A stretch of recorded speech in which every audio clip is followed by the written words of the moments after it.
वन्दे देव उमापतिं सुरगुरुं वन्दे जगत्कारणं वन्दे पन्नगभूषणं मृगधरं वन्दे पशूनां पतिं वन्दे सूर्यशशाङ्कवह्निनयनं वन्दे मुकुन्दप्रियं वन्दे भक्तजनाश्रयं च वरदं वन्दे शिवं शङ्करम्। अथ शिवमहिम्नस्तोत्रम्।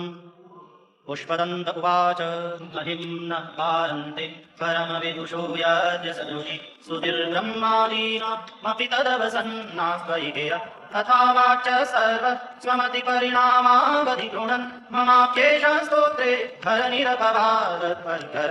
अतीतः पन्थानं रमचु महिमा मां मनसयो प्रतद्व्यावृत्यायं चकितमभिधत्ते श्रुतिरपि स तस्य स्तोतव्यः कतिविधगुणः कस्य विषयः पदे पर्वाचीने पतति न मनः कस्य नवत मधुस्फीतावाच परममृतं निर्मितवत स्तव ब्रह्मन् किं वारपि सुरगुरो विस्मयपदं मम द्वेतां वाणीं गुणकथनपुण्येन भवत पुनामीत्यर्थेऽस्मिन् पुरमतनभूभिर्व्यवसिता तवैश्वर्यं यत्तत् जगदुदय रक्षा प्रलयकृत् त्रयीवस्तु व्यस्तं तिसृषु गुणभिन्नासु तनुषु अभव्यानामस्मिन् वरदरमणीयामरमणिं विहन्तुं व्याक्रोशिं विदधत इहैके जडधिय किमीह किङ्काय स खलु किमुपाय श्रीभुवनं किमाधारो धाता सृजति किमुपादान इति च अतर्क्यैश्वर्ये त्वय्यनवसरदुस्फोटतधिय कुतर्कोऽयं कांस्मिन्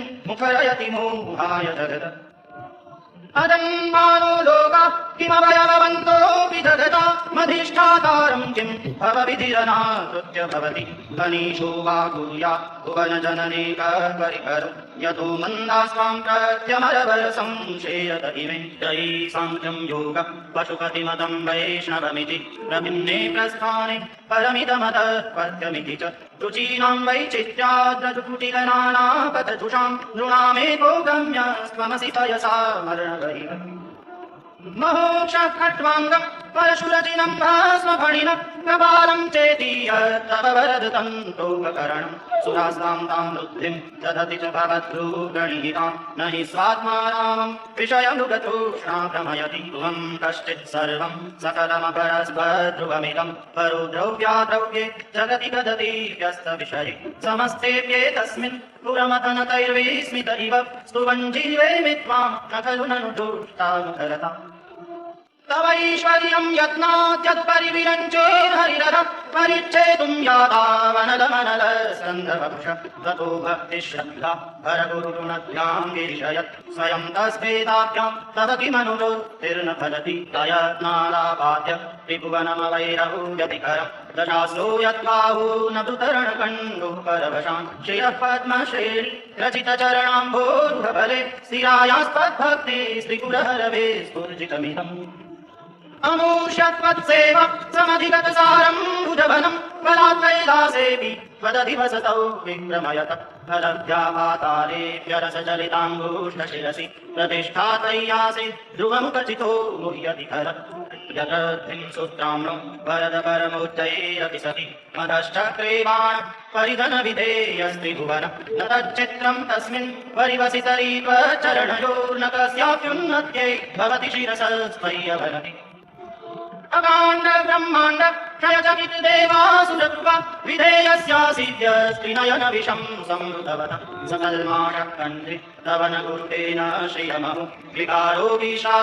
भुवनभयभङ्गौ व्यसनिनं ते कालानैव क्वचिदपि स देवासुरनरे निवर्तन्ते नित्यं जगति जयिनो यस्य विशिखा स पश्यन्नीशत्वामितरसुरसाधारणमभूत् स्मरस्मर्तौ जात्मा न हि वशिषुपत्यत्परिभवत्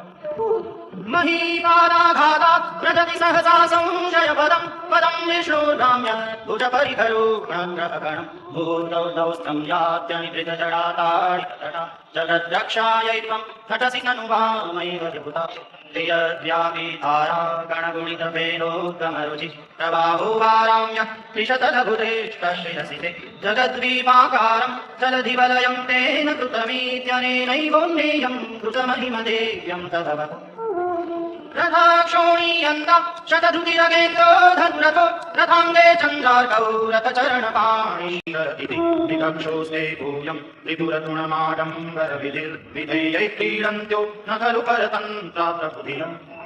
हरिस्ते साहस्रं कमलबलिमाताय पदयो यदेकोनेतस्मिन् निजमुदहरन् नेत्रकमलं गतो भक्त्युद्रेक परिणतिमसौ चक्रवपुषा त्रयाणां रक्षायै त्रिपुरहरजागर्ति जगताम् ततौ सुप्ते जाग्रत्वमसि फलयोगे चतुमतां स्वकर्म प्रध्वस्तं फलति पुरुषाराधनमृते ततस्त्वं सम्प्रेक्ष्य रथुषुभरदानप्रतिभुवं श्रुतौ श्रद्धां बद्ध्वा द्रुतपरिकर कर्मसुजन प्रिया दक्षो दक्ष क्रतुपतिरधीशस्तन्मृतां ऋषीणामात्वेज्यं शरणदसदस्यासुरगणं क्रतुभेषस्पत्त क्रतुफलविधानौ व्यसनिनो ध्रुवं कर्तु श्रद्धा विधुरमभिचाराय हिमकम् प्रजानाथं नाथ प्रसभमभिकं स्वां दुहितरं कथं रोहिभूतां प्रियमयिषु मृक्ष्यस्य वपुषा धनुष्पाणिजालं दिवमपि सपत्राकृतमं प्रसन्तन्ते द्यावि त्यजति न मृगौ प्यादरभस स्वरावण्याशंसा द्रुतधनुषमन्नाय पुनवत् पुरदुष्टं दृष्ट्वा पुरमथनपुष्पायुधमति यदि स्त्रैणं देवो यमनिरतदेहार्धघटना दवैति त्वामध्वावत वरदमुग्धायुधतयम् श्मशानेष्वा क्रीडा स्मरहरपिशाचा सहचरा चिता भस्मादेव सदपि नु करोति परिकरं ममङ्गल्यं शीलं तव भवतु नामैव मतिरं तथा विस्मर्तॄणां वरद परमं मङ्गलमसि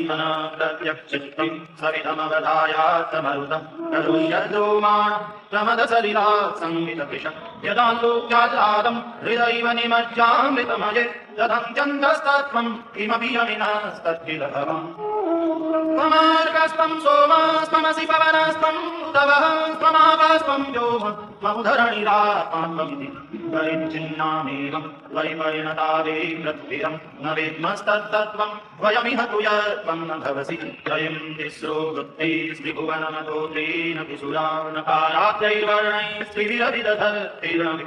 तुरीयन्ते धाम ध्वनिभिरवरुन्धानमणुभिः समस्तं यस्तं त्वां शरणदगुणाद्योगिति भरम्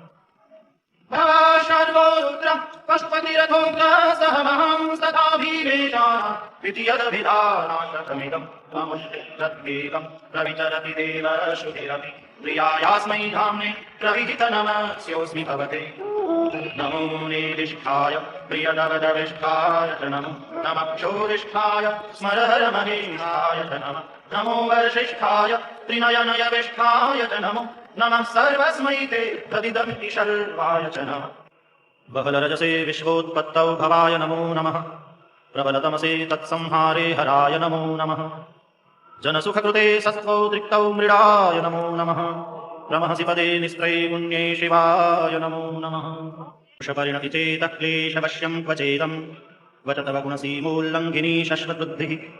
इति चकितममन्दीकृत्य मां भक्तिराधात् वरदचरणयोस्ते वाक्यपुष्पोपहारम् वसितकेशमं स्यात् कज्जलं सिन्धुपात्रे सुरतरुवर्षाखालेखनी पत्रमूर्वी लिखति यदि गृहीत्वा शारदा सर्वकालं तदपि तव गुणानामीशपारन्नयाति असुरसुरमुनीन्द्रैरर्चितस्येन्दुमौलेर् ग्रथितगुणमहिम्नो निर्गुणस्येश्वरस्य सकलगुणवरिष्ठः पुष्पदन्ताभिधानो रुचिरमलघुकृतैः स्तोत्रमेतच्चकार हर हर नवद्यं धूर्जटे स्तोत्रमेतत् पठति परमभक्त्या शुद्धचित्तः पुमान्यः स भवति शिवलोके रुद्रतुल्यस्तथात्र प्रचुरतरधनायो पुत्रवान् कीर्तिमांश्च महेशान्नापरो देवो महिम्नो नापरा स्तुतिः अघोरान्नापरो मन्त्रो नास्ति तत्त्वं गुरोः परम्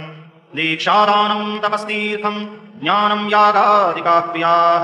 महिम्नस्तव पाठस्य कलां नार्हन्ति षोडशीम्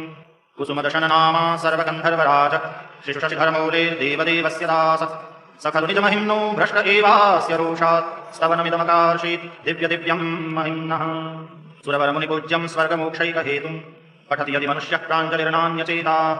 व्रजति शिवसमीपं किन्नरैस्तूयमानः स्तवनमिदममोघं पुष्पदन्तप्रणीतम्